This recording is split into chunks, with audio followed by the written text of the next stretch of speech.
Luis Suárez is one of the greatest strikers of not only his generation, but in the history of football. He's often been overshadowed in the era of Messi, Ronaldo, and to some extent Neymar.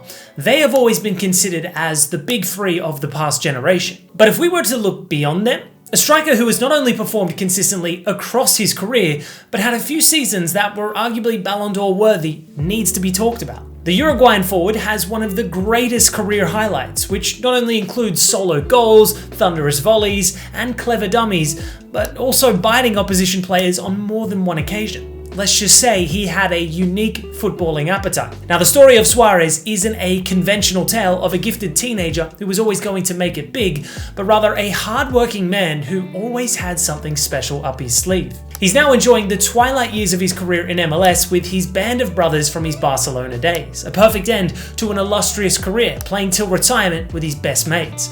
Let's rewind 2 decades and look at the inception of El Pistolero's career.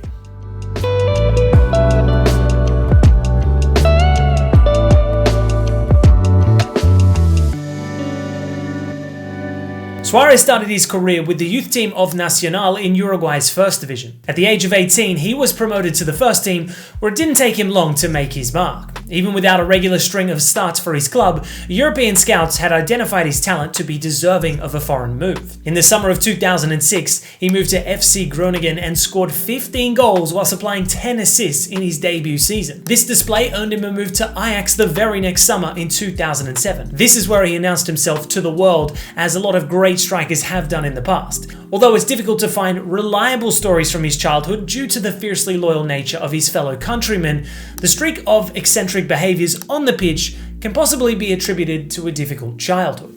He was one of 7 siblings whose parents split up in his early teens. His girlfriend had moved to Barcelona while he was still in Uruguay in 2003.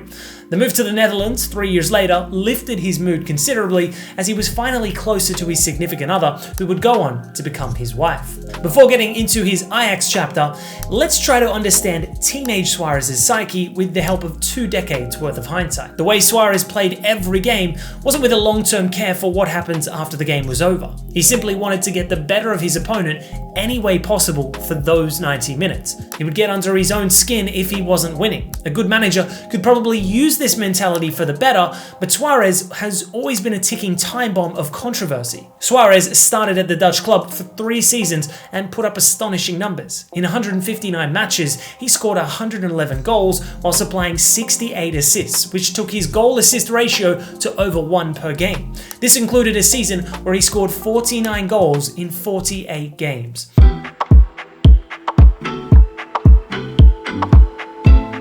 The first bite isn't as well known as the latter two when he was much more popular.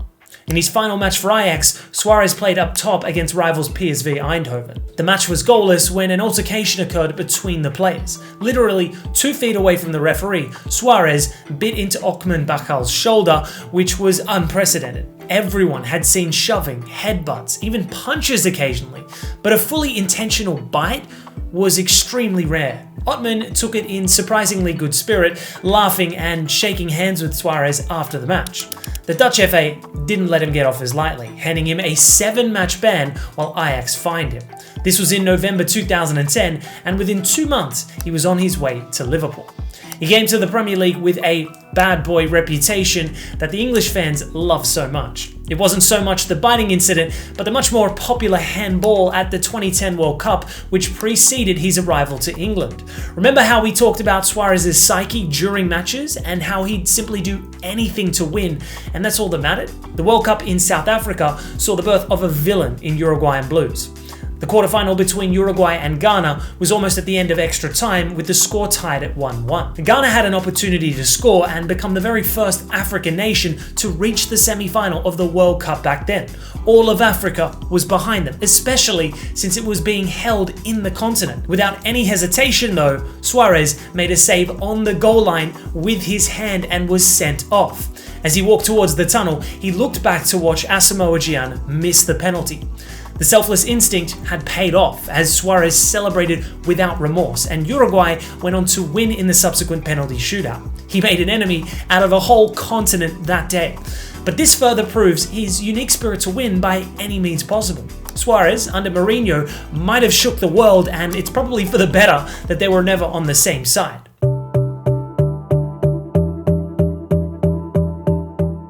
Suarez would then move to Liverpool on deadline day in January 2011, along with Andy Carroll from Newcastle United.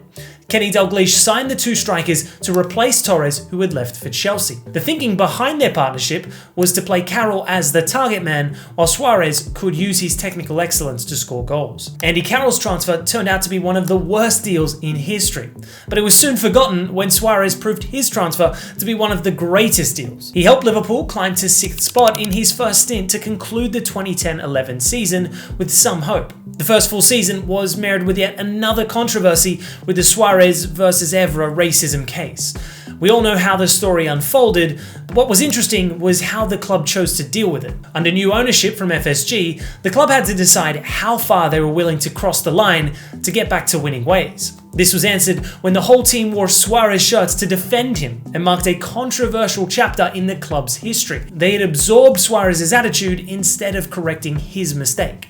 After an 8-match ban, Suarez returned to play for the Reds and won the League Cup that season. This was also the season in which he scored that memorable hat-trick against Norwich City, one of the goals being the 40-yard chip that caught the keeper off guard. The next season put more pressure on him to get goals because of bad recruitment from the club, which meant he was the only reliable striker. The majority of the season went on without a hiccup, and Suarez consistently showed up for his side. But in April 2013, Chelsea came to Anfield and another Suarez moment happened. He gave away a penalty which was scored by Hazard, and if you notice then, the frustration was already built up in his head. The penalty had made it 2-1 in Chelsea's favour, and minutes later, Suarez was on the ground holding his teeth as if someone had hit him. What the replays showed was truly astonishing, and at the same time, extremely comical.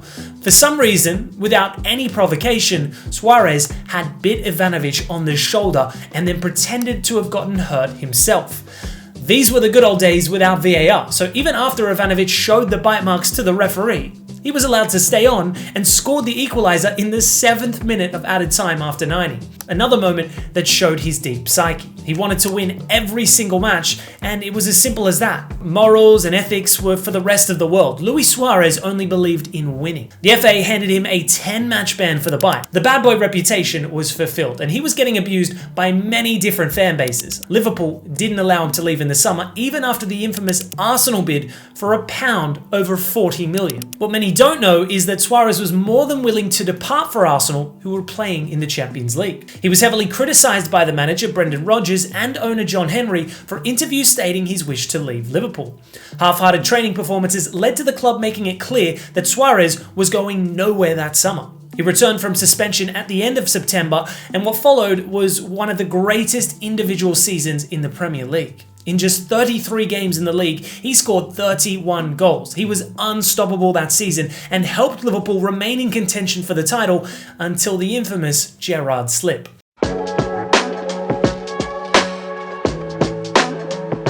An upsetting end to his club season only motivated him further to perform well at the 2014 World Cup. Then it happened again. Suarez bit Chiellini on the shoulder and, identical to his previous incident, pretended to be the one hurt. This one cost him a ban from footballing activities for 4 months, and the biggest one in World Cup history. Barcelona were as willing to sign him even after the monstrous ban, and Liverpool took that into consideration and ultimately accepted. So for a record transfer at the time of over 80 million euros, Suarez joined Neymar and Messi in Spain. He won the Champions League, which he craved so badly in his first season. Suarez then added 4 La Liga titles, 4 Copa del Rey trophies, and most impressively, a European Golden Shoe amidst the peak of Messi and Ronaldo. He turned from an elite goal scorer to a selfless team player. He lived out his Barcelona days in glory.